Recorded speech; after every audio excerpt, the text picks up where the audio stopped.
Aiko Kamba Congo lokola motuka oyo ezangi non tondimi Kabila te, je l'ai bien dit na lobi Kabila oyo abomi Kabila n'a pas bien géré ce pays, Kabila n'est pas un modèle pour nous. Hein?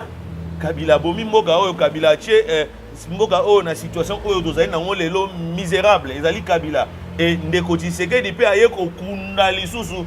Les Congolais ont cru que peut-être le roi est hasard congolais, il est congolais. Bien que il s'est retrouvé là par les hasards de l'histoire. Il s'est retrouvé président de la République.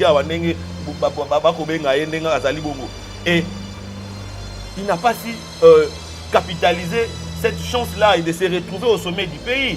Mais regardez là où il mène le pays. Il nous met dans un gouffre. Kabila Bomaki Yena Eko Kunda Congo. Ils ont jeté l'éponge. Parce qu'ils abandonnent la gratuité. Donc, les loyaux, Chilombo Asengi abandonne la gratuité. À Monique Kanye, Singana Kingo a coquité, à lâcher prise. Mobeko wana, Tomeka Mpeko Balola Yango, Kobongo Yango, pour nous permettre de faire la maponomia malamu. Bon, yo moniawa, nego Chilombo na batonai, ba uti ko sala ba bureau bureau ya seni awa kawacheka la mingi te bureau ya seni wana yo moko za journaliste omoni bureau ya seni etondi na bato ya union sacrée ata moto ya parti mususu kuna azate 12 membres oyo batie kuna na seni baza bato ya union sacrée. Bon, est-ce que na liro wana yo ko banza ete tokoza na maponomio ezali crédible, tokoza na maponomio ezali sérieux? Donc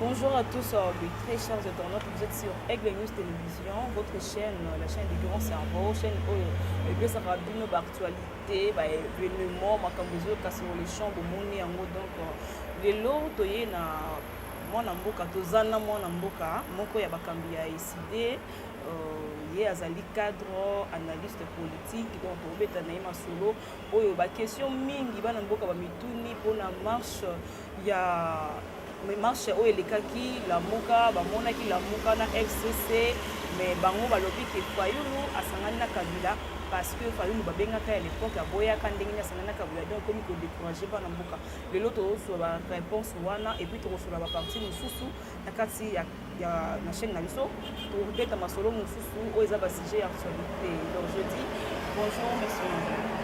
Oui, bonjour les journalistes. Oui, Naza Malamu. Merci beaucoup pour l'invitation. Et na pesi pembote na bandeko ba Rolanda biso na pesi mbote na bakongomani nyonso na bandeko ba na est de la République démocratique du Congo malgré insécurité ezali ko frapper kuna malgré état de siège na pesi ba imboka nyonso tout mbote. Ngapé na profiter ko pesa mbote na boss na ngai dar le 18:30 Las Vegas la grandeur prévoit les imprévus. Merci aussi mbote mubisusu na monsieur Ben na Suède, autorité morale, merci. Mbote na bato nyonso kozolanda biso. Mwana mboka Henri Kai. Oui. Donc le lot vraiment eza lokola bato bazolanda biso bazozela bazwa réponse na ba question bazobituna. Pour maman likambo na biso oyo tokotuna na makambo ya marche mais totuna makambo susu oza analyste politique. Makambo ezoleka na mboka toyokaki bakangaki bana basi ya bachinois bayaki na mikanda te baye kosala kibondumba ndenge tobengaka awa na lingala kibondumba na mboka na biso bakangi bango baza na makala. Donc soki basambisaki bango me baza na makala ndeti yo oza analyste politique okomona likambo wana ndenge nini? Oui, déjà c'est un dossier que je ne maîtrise pas bien. Il y a des prostituées chinoises au Bazawa. Bon, c'est la justice qui a mis la main sur elle. Donc moi je crois que nous sommes dans un état qui s'est fait un état de droit. Donc il est tout à fait logique s'il y a violation de la loi que la justice puisse faire son travail. Donc arrestation à Bango, bon, si ce n'est pas en violation de la loi, ils ne sont pas arrêtés arbitrairement, je ne vois pas ma baie. Donc c'est ça. Mais comment on a battu na mboka mususu koya na mboka mususu sans mikanda bakota kindenge ni? Oui, là ça ezali en fait déficit na niveau il y a travail il y a des gemmes puisque mboka esengela mi kozala sécuriser à tous les frontières en bord et sengilami ko battre la mamala mozali défaillance il y a service il y a immigration donc voilà DG mozali ko sala mosa mala moté nde moni bango bandeko bakoti sans pour autant bazana mokanda yo koki obanza moto comment moto akoza na mokanda te akoza na visa te o eza ko permettre à kota na mboka na bino allez à se retrouver na mboka na bino nous avons ba service il y a ba renseignement ba service il y a migration na niveau il y a ba frontière non surtout na niveau il y a ba porte non sur l'entrée à République mais comment il s'est fait que bandeko wana ba kota sans pour autant bazana na mikanda. Donc je ne pense pas qu'un Congolais peut se retrouver en Chine sans pour autant qu'il soit détenteur d'un visa. Hein? Donc, les alliés wana bongo défense, il y a service, il y a l'État, néanmoins pékaka, armée rwandaise, c'est ça qu'on kotaka, n'engé lingé, côté bimi donc c'est tout ce que je peux dire. Mais armée rwandaise, tout le monde est en côté, tout le monde est à bas chinois. Armée rwandaise, tout le monde est à bas chinois. Non maman, au monde il y a armée rwandaise au monde il n'y a pas très longtemps ici à Awa. Il y a eu incursion de l'armée rwandaise à l'est du pays. Vous n'êtes pas informé, vous n'avez pas eu cette information, madame. Moi, je pense que vous êtes les mieux placés, les mieux informés.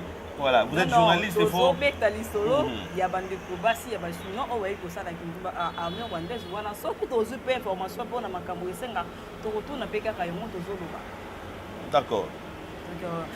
Donc, monsieur Henri, vous avez moko ya kati ya cadre ici, il y a ici vous avez communicateur, analyste politique, aux parents, aux mariés, aux donc chef quelque part. C'est quoi Toyoka qui ministre Tony Mwaba, tout côté nos côté enseignement parce que vous avez papa, je crois aux anabana. Alors baki que côté enseignement bana il y a école maternelle, on a bana école secondaire, bana kofuta 300 000. 300 000 wana soki totienne na franc na dollar na biso eza lokola 150 dollars. Siko bino moko ba 300 000 eza pour na bana maternelle, 600 000 pour na bana secondaire je crois. Oui, en quelque sorte. Siko bino ba bozo kamba biso na mboka ngo, bozo ba makomo mimbali mbale lelo nde to na gratuité eza lisusu te. Non, en fait, biso ba to ko kamba bino te, ba to ba ko kamba bino ezali bateau bazana bokonzi malgré volonté contre volonté à peuple. Malgré que les peuples congolais, mais ils gèrent le pays par défi. Bangonde bako kambabino. Lelo yo naloba Congo ezali lokola motoka oyo ezangi tableau de bord. Motoka oyo ezana tableau de bord. Ndenge Congo ekotamba malelo. Je crois que programme et la gratuité de l'enseignement. Ezalaki déjà eloko moko ezalaki décision moko populiste. Oh, ndeko Chilombo azwaki bongo pona koluka kozwa sympathie à la population congolaise. C'était pas quelque chose d'organisé, c'était pas quelque chose de bien structuré. On a une décision populiste et vous avez vu, ils n'ont pas si qu'on maintenir yango parce que bakoki ko futa ba enseignant. On a quelque chose qui a été préparé et ko kende malamu kino na suka. Mais les loyaux vous avez vu, ils ont fait tellement de promesses. Ndekoti Lombo, la mesana bongo na kopé sa ba promesse. Il a promis aux enseignants d'améliorer les conditions na bango et tout consort. Et les enseignants c'est qui réclamaient, ce n'était que leur salaire. Bon, est-ce que Ndekoti Lombo, tant qu'il y a gratuité de l'enseignement, il était question, il y a la peine gratuité il y a enseignants. Est-ce que les enseignants ne devraient pas bénéficier d'un salaire na bango na enseignement au ba kopé ça? Bango ne fallait pas besoin de salaire, il fallait ça dans la gratuité. Il y a des matières na ba tang ça na bana. Non, il n'est pas logique. Vous avez suivi un ministre kokende na parlement ko loba été mbongo ya ram o ba bazoyiba ba Congo mani mbongo ya ram nezali ko financer gratuité. Bon, lelo yo otuni motuno lobi que gratuité ezali sous-souté. Sikoyo, gratuité ezali sous-souté wana. Mbongo na biso ya ram. Est-ce que ba koki ko tika yango te to ba koki ko zongisa ba Congo mani mbongo ba yibi déjà na ram wana te. Donc ministre pe na yoka ki lobby kalate bazo banda kopesa ba a confirmer kopesa ba enseignant ba prime na bango. Donc makambo za te ma côté la gratuité bona ko futa. Mais prise en charge zongi na maboka ba parents bazongeli bongo ko futa. Vous avez vu comment est-ce que bana ba banda ko chômage bana ba ko tanga ba ko kindi na cité. pamba te enseignant baboyi kotangisa pamba te bakozwa misolo na bango te. Comment voulez-vous que enseignant babanda ko continuer kotangisa bazwaka misolo te pendant que baeba kokamba mboka lelo les gens qui étaient pauvres hier au bazaki na misolo te lelo yo se sont devenus des millionnaires et des milliardaires. Bato bazalaki na misolo akosala la campagne te. Nous avons tous assisté na campagne électorale awa tango esalamaki bato musu ba candidat musu bazaki na mbongo ya kofinancer ta campagne na bango te. Mais aujourd'hui ils sont devenus des millionnaires. Mais kasi pona ko assurer éducation ya bana pona ko landela mana lolenge longo bani makambo etali kelasi ya bana to moni lelo ndenge ba bebisi enseignement ya bana.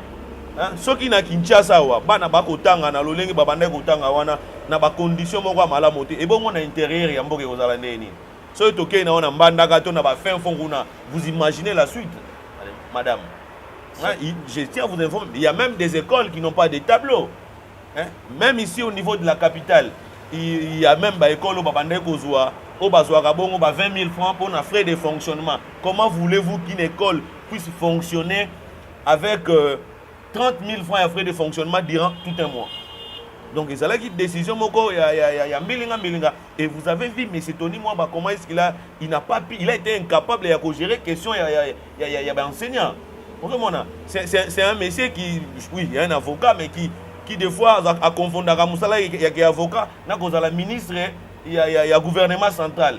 C'est pourquoi au moni sous Kokambanae ministère de l'enseignement, il y a eu trop de bavures, trop de décisions ratées. C'est un monsieur qui est même allé en guerre contre les enseignants. Et aujourd'hui, ils ont jeté l'éponge. Parce qu'ils abandonnent la gratuité. Donc, les loyaux, Chilombo Asengi abandonne la gratuité à Monique Kanye Singana Kingo a cogité à lâcher prise. Donc, c'est tout ce que je peux dire. Comment vous abandonne parce que vous comprenez, Asengi abandonne le ministre de l'Obi au foot. Bakoyi ko futa po soki pe ba futi te omona te bana bazotanga malamu te bana misu bazotanga te malamu mafuta yango na tuni ka pona gratuité. Donc alobi pe ministre pa lobaki pona ba prime ya ba enseignant eza déjà assuré. Yango bi lokwa ba kambia mboka na biso na tuni. Donc gratuité yango eza to pe eza te po population ezolanda kuna eyeba soki eza to pe eza te. Maman gratuité wana yaki ko baby sande enseignement. Gratuité yaki ko boma enseignement. Les parents eux-mêmes, ils sont réclamés boti kabiso to futa ta misolo ndenge to mesana ko futa. L'essentiel est que bana na biso ba kendaka na kelasi parce qu'ils se sont rendus compte à un moment gratuité yango ozalaki ondire ça ondire eloko moko ondire ya putulu na miso. Les parents se sont rendus compte que l'éducation bana na bango ezali ko beba bana ba ko kende kelasi te ba vanda ndako. Vaut mieux ba futa misolo na bango ke ba accepter le kuta oyoyo ndeko chilo mabembela ki bango na gratuité na wana. Donc c'est-à-dire quand vous allez aux élections candidat président, les candidats présidents vont aux élections avec un programme sur base d'un programme. Ndeko chilo molelo azali ko naviguer dans les vides, il n'a pas un programme. Azana programme était même attaque Kabila azalaki incompétent Kabila abomi Congo Kabila avait au moins un programme une vision au rata balobi 5 chantiers bien que va chantier à moi salata mon côté non comparativement na ndeko Chilombo oyo azali bongo ata na programme était on a teke faut bondima pe moninga tango azali po lobi lelo ndeko Chiliki nango aiko kamba Congo lokola motuka oyo ezangi non tondimi Kabila te je l'ai bien dit na lobi Kabila oyo abomi Kabila n'a pas bien géré ce pays. Kabila n'est pas un modèle pour nous. Kabila bomi mboka oyo Kabila tche mboka oyo na situation oyo tozali na ngo lelo misérable ezali Kabila et ndeko Tshisekedi pe aye ko kunda lisusu les Congolais ont crié peut-être le Aza congolais il est congolais bien que bavotaka na bango été il s'est retrouvé là par les hasards de l'histoire il s'est retrouvé président de la République ya ndenge bakobenga ye ndenge azali bongo et il n'a pas si capitalisé cette chance-là et de se retrouver au sommet du pays. Mais regardez là où il mène le pays. Il nous met dans un gouffre. Kabila Bomaki Yenda Eko Kunda Congo. Et comment voulez-vous que nous puissions kobete la moto bongo maboko? Moto ya kutiba na bako tanga na lolenga malamu ya bomi. Imaginez. Yo lobby non non Kabila tika makambo ya enseignement na ndenga malamu te na lobby Kabila tika na ndenga malamu. Néanmoins bana ba ko kini na kelasi. Vous instaurez la gratuité, les enfants restent à la maison. Entre na bana ba kende kelasi na bana ba fanda na ndako ndenge ba ko fanda suchi lombo. Nini eza malamu? Bana ba bandeko tanga su Kabila me ba bandeko tanga na bekolo Kabila ta atonga. Bana ba ko tanga kelasi mingi na bekolo ya baï catholique. Est-ce que l'État congolais en a école na Congo? C'est lui qui a lancé la gratuité, a construit combien d'écoles?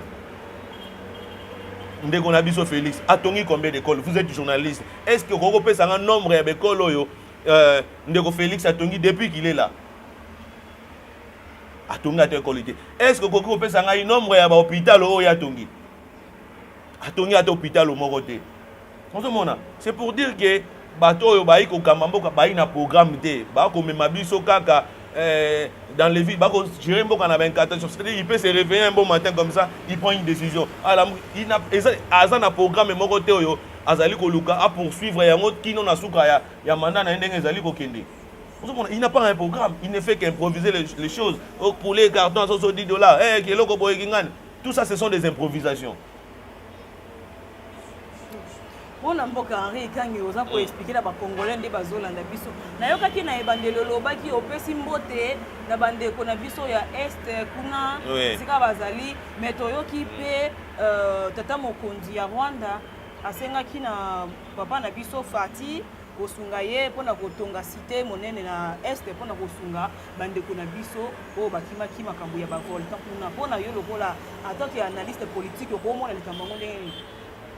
Non, déjà, moi je pense qu'on soit déjà un pays comme le Rwanda prendre déjà cette initiative de venir construire pour nous Congolais des maisons pour nous sinistrer.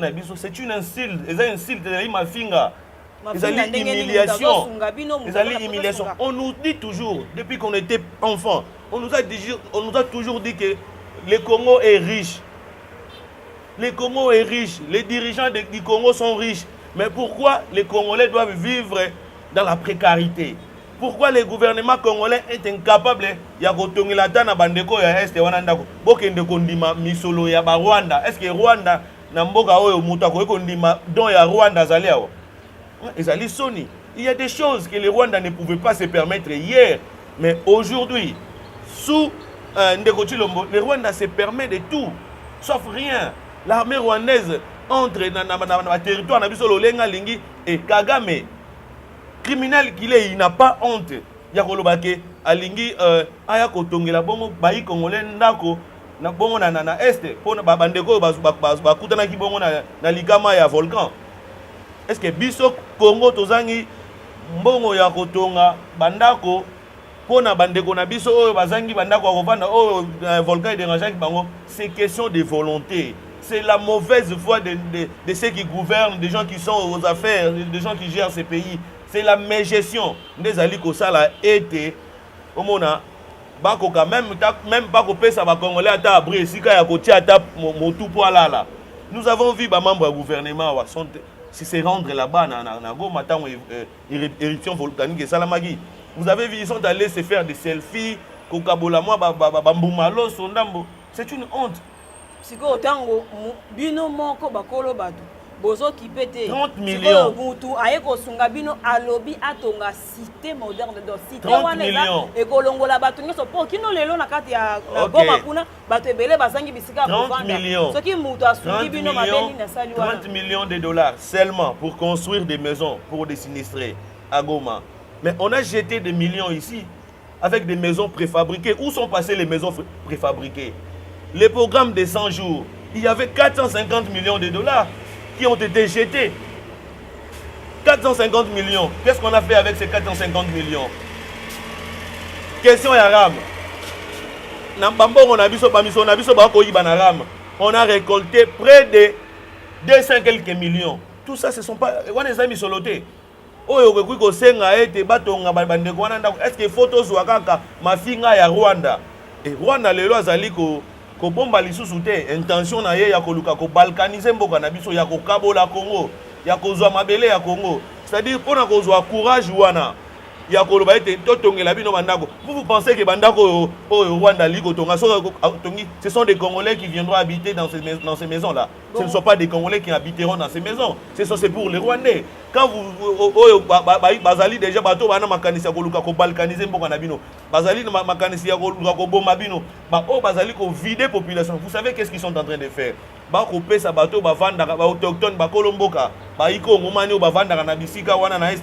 Ba ko pesa bango somo ya ko vanda na mboka na ba bazali ko boma bango bazali ko kata bango po bazwa somo ba kima musika. Batikila bango mabele wana et par la suite bango ba ko occuper mabele. Vous pensez qu'aujourd'hui si Kagame construisait des maisons na Rwanda wana, est-ce que c'est ekozala pona ba Congo mani ba ko vanda? Bon, même si ce sont des Congolais ba ko vanda kuna, yo ko ekondima moto ya bomi bana na yo. Moto ya bomi andima kalobi ba nazo kabela yo, nazo tongela yo ndako yo kozwa ndako wana. Okozwa ne sengwa ko vanda na ndako wana. Moto ya bomeli yo bana. Papa, c'est un cadeau empoisonné. Laissez-moi vous dire que c'est un cadeau empoisonné. Laissez-moi dire aux Congolais que ceux qui donnent, ceux qui nini, c'est un cadeau empoisonné au Ndeko Kagame ko pesa na ba Congolais. Yo tegala ko zwa cadeau te moninga pesi yo. Non mais na ko zwa cadeau ya moninga Rwanda za moninga na bisotin. Est-ce que Rwanda c'est un pays ami? Le Rwanda n'est pas un pays frère. Le Rwanda n'est pas un pays ami. Le Rwanda et derrière tout ce que le Congo est en train de subir comme situation sécuritaire dans l'Est et tout ce que les Congolais sont en train de subir là, il y a une main noire, il y a Rwanda et Batamisima. Les Londres de Kochi, le Rwanda, c'est Kagame, c'est son frère.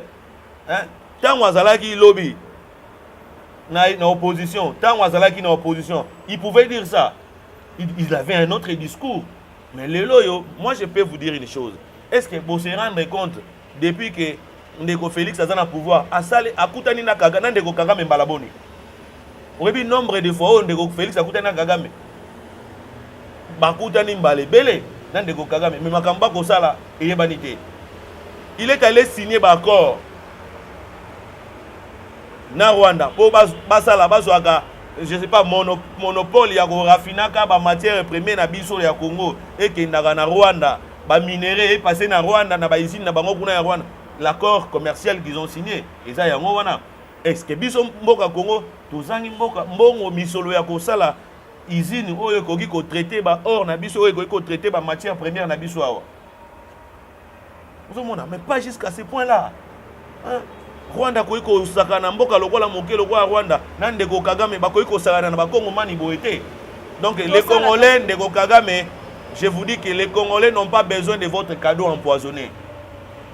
C'est un cadeau empoisonné. Tout ça là, c'est ce qui dit que bandeko ya Rwanda et que le président pe mwana mboka Fati alobi ki asunga mokonzi ya Rwanda kotunga bandako kuna ba Rwanda balingaki baboya lokola bino ba Congolais bokomi koboya bokomi sango cadeau empoisonné.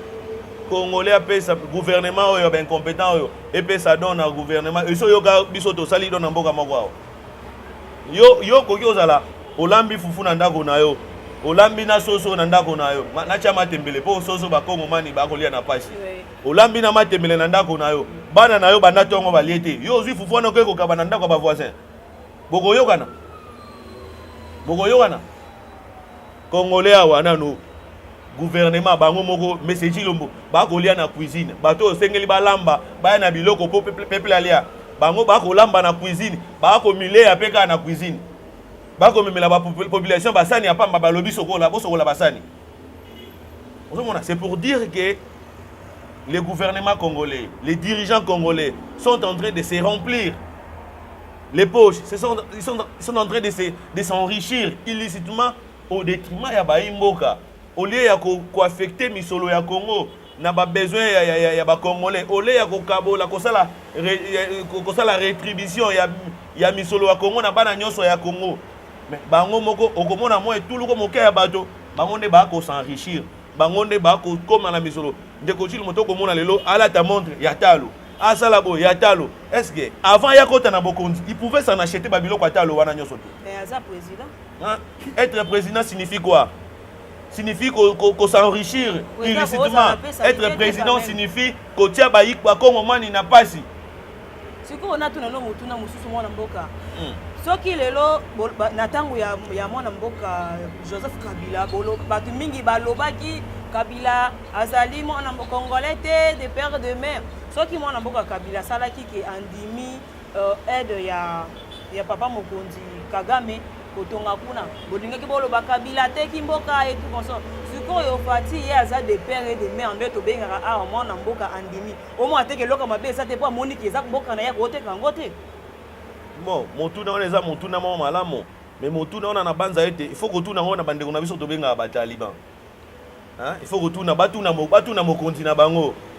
Batuna mokonzi na bango na motuna oyo tuni wana soki ndeko Kabila salaki puisque bango balobaki Kabila rwandais. Ngana lobi ke Kabila rwandais ils ont chanté donc makanisi ne mabe Kabila rwandais. Mais lelo yo ils font des choses oyo. Aza congolais akoteka mboka nete pa rwandais donc il faut qu'on dima kado wana. Mais soki azali congolais, les congolais de père et de mère. Soko moni azali ko se soumettre na makambo nyonso ba Rwanda ba koloba na ye. C'est parce qu'il y a un moment yebi ke bokonzi na ye utaki na peuple te. Bokonzi na ye utaki siko ye na bato ya azali koyoka wana. Hein? Ozomona.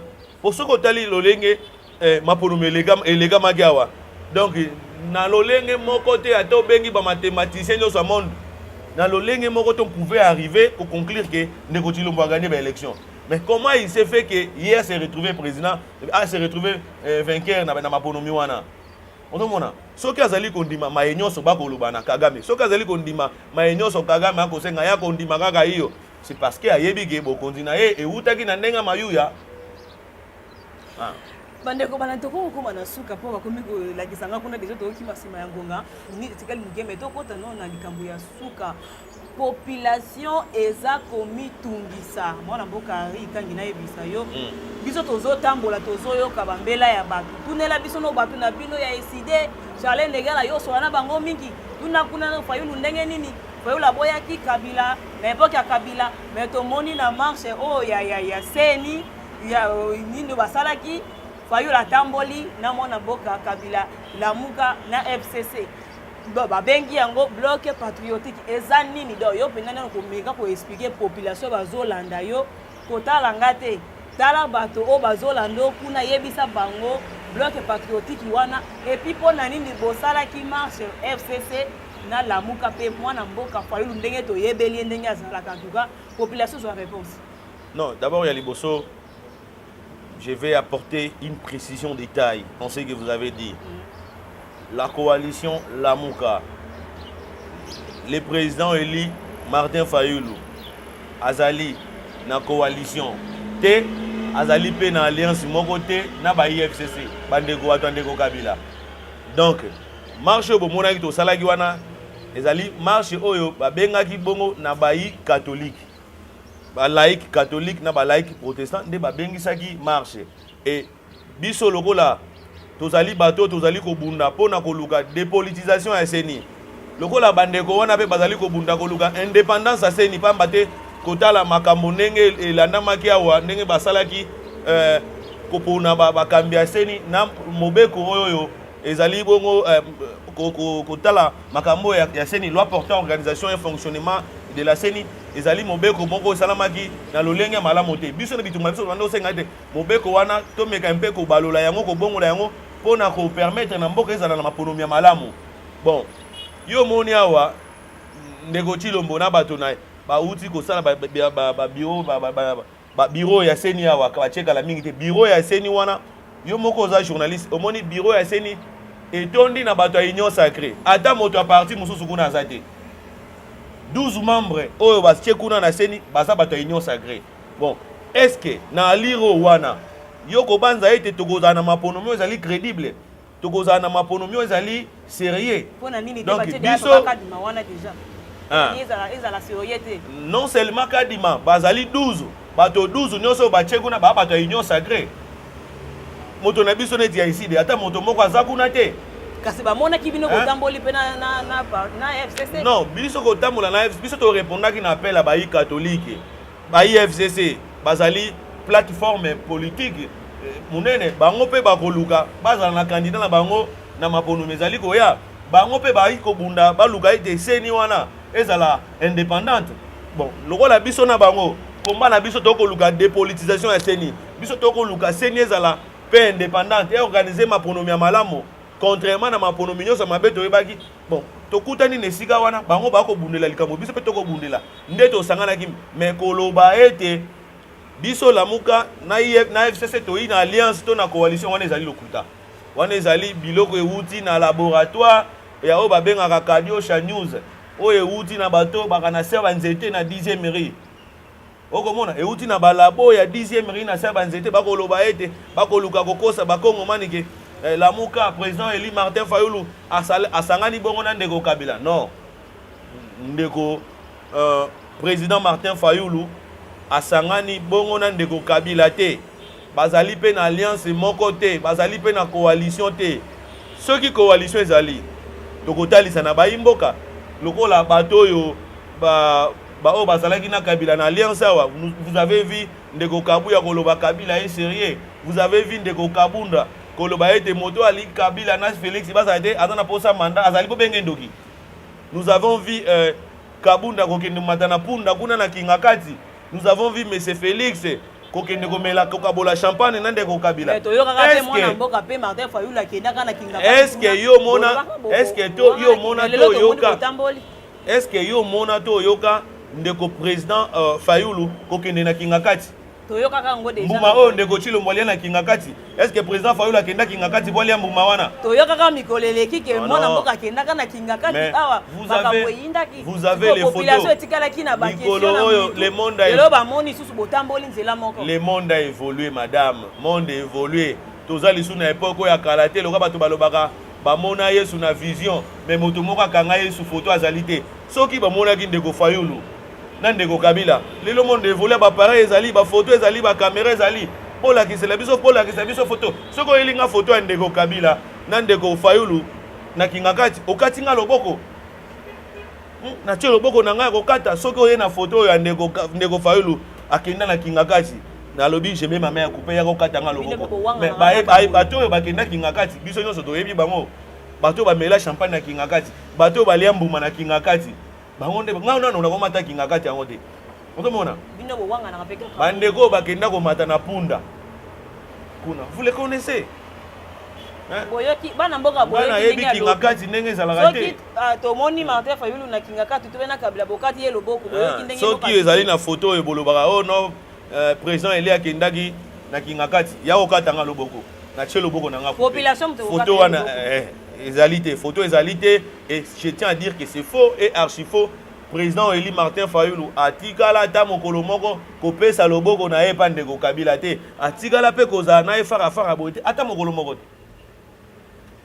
wana eza explication ya population bandeko bolandi bino moko na bokebi ndenge mwana mboka Henri Kangi ayanoli penza na bokebi nyonso ke mwana mboka Martin Fayulu atikali kokutana na Kabila te atikala komona na pe na ye te donc marche oyo basalaki wana ezalaki mpona katoliki yango bolobi marche tosalaki tokende korépondre bongo na bapele bayi katoliki ndenge moko mpe le 27 awa tokozala lisusu na milulu mosusu marche mosusu ekozala mpona koluka kaka koobtenir indépendance aseni dépolitisation aseni koloba non à glissement koloba mpe non à fraude électorale pamba te bandeko ebele bakobanza ete ndeko Chilombo lokola asali bongo précipitation ya kotia bamembre ya bureau ya seni oyo ya bamembre ya union sacrée ya tie kuna alobi ete bato bakobanza ete ye nde aza na posta tosala na maponomi or ndeko Chilombo ayebaki ete soki atie bamembre ya seni wana bandeko mosusu bakolinga te ozomona azali moto azali koluka koglisse azali na intention ya koglisse soki bolandeli malamu biso bato twana bamisu misato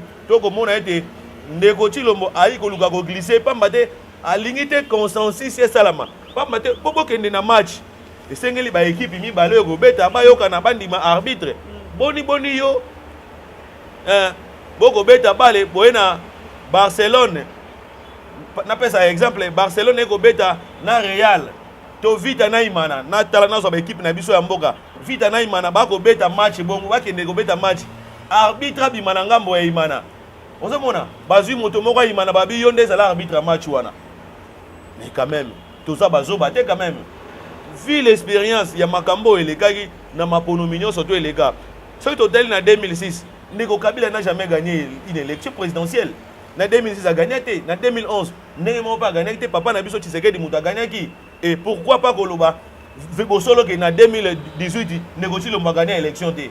Ndeko Chilombo moto a gagné l'élection ezali bongo président Eli Martin Fayulu. Ndeko Chilombo akoma wana sur base ya ba arrangement politique. Ezali na eloko moko ye moko banda ko benga transition sans Kabila. O to ko vivre ezali loko la transition sans Kabila. O Ndeko Chilombo azaki na déjà na ba labo na ye. O elobaki Ndeko Kabila ko luka moto moko avant daga chauffeur kiti na ye pendant que ye azali en retraite. Oza komona. Donc tobengi bakongo mani bongo na milulu tokozala nango le 22 awa wa déjà tokozala liboso na ba bureau nyonso ya seni awa na Kinshasa tokozala na siège national pe bandeko bazali na ba intérieur bisika nyonso bureau ya seni ezali toko manifester wana pona kotalisa bango ete tolingi makambo ezali kosalama wana te tolingi politisation ya seni ndenge basali te tolingi bureau ya seni oyo ya union sacrée te o bureau ya seni ezali oyo batie 12 membres ya union sacrée.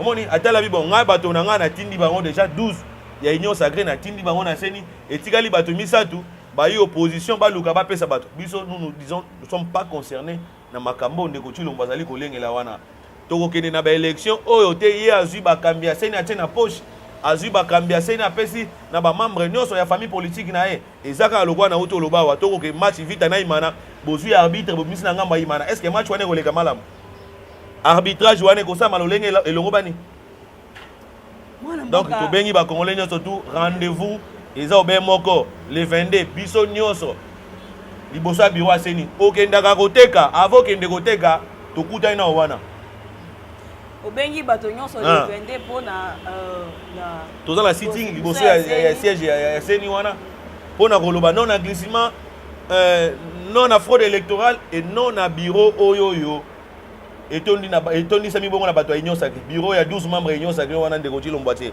mais papa oyebi pe que bato mingi bazotambola kaka bongo mutu likolo lokola miseleke te bazoyeba te dépolitisation eza nini okoki koexplike no na population soki dépolitisation eza nini mpo bato ebeye bazotuna yango eza nde nini biso tozotambola kaka boye dépolitisation ya seni elobi nini bureau ya seni d'après configuration actuelle ezali bongo composé na bamembre 7 oyo moko auti bongo na ngambo ya baconfession religieuse 6 ndenge ezalaki liboso 6 bauti na bayi politique baparti politique biso tolobi te makambo ekosalama boye te biso tolingi bureau wana ezala na bamembre ezala composé na 8 membres bureau ya seni ezala composé na 8 membres et 8 membres nyonso tu wana bazala ba membre oyo ba wuti na société civile oyo ba wuti na ba organisation ya société civile et non pas ko wuta na ba parti politique ndenge ezalaki liboso membre moko kaka wuti na société civile et ba oyo nyonso sisi batikali wana ba wuti na ba parti politique nde biso tobengi bo politisation ya seni parce que bureau wana ya 6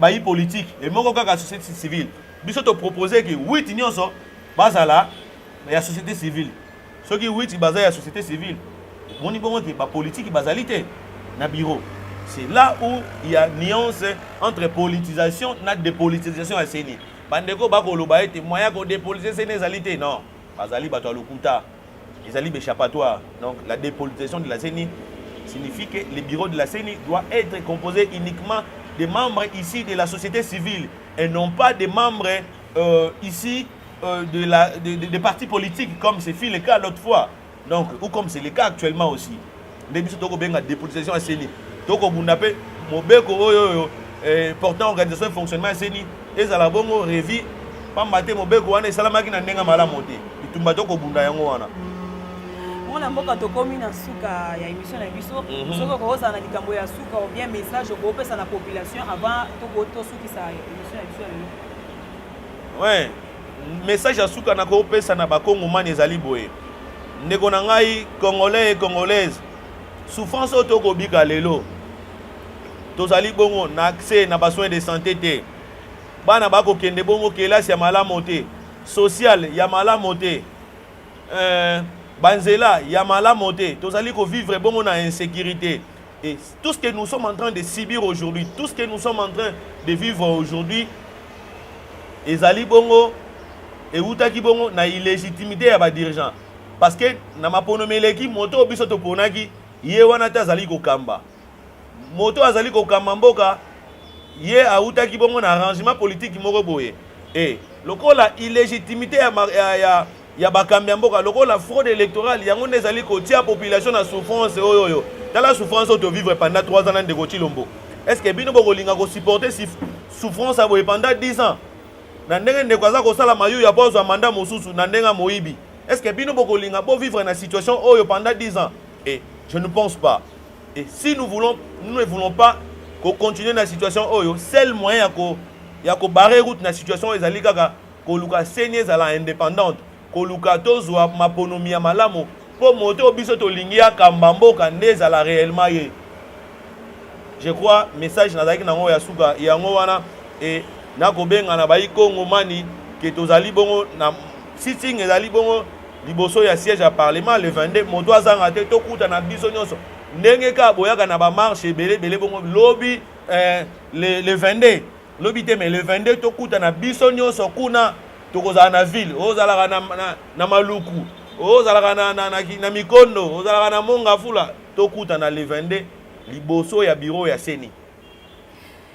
Bandeko balandi tokomi na suka émission na biso bolandi na bokebi ndenge mwana mboka Henri Kangia ya noli pe asengi na bino nyonso bokuta na le 22 liboso ya bureau ya Seni mpona makambo etali maponomi ya 2023 oyo ezalaki émission na bino oyo bolandaka mingi carnet de recherche na kati ya chaîne na bino Aigle News Télévision, votre chaîne oyo epesaka bino bainformation mingi mpe na ntango ya elongo bani mpona lelo tokomi na suka epuis na je crois bozwi mpenza eyano ndenge bolukaki mpona yebiki bokotuna nga lisusu te soki boza na baquestion bokomi botindelinga bamessage ekokoma na koluka bango mpe tokosolola lisusu bokozwa biyano na bino parce que toza wana mpona koyanolaka bino kopesaka bino bainformation oyo bolingi mpona lelo tosuki awa bosabone massivement na Aigle News Télévision, votre chaîne bosabone massivement, bopartager, bocommenter émission na bino tokozonga mbala ya sima na numéro ya sika avec Charlène Negala, votre humble servante. Quant à moi, je me dis à la prochaine. Bye bye.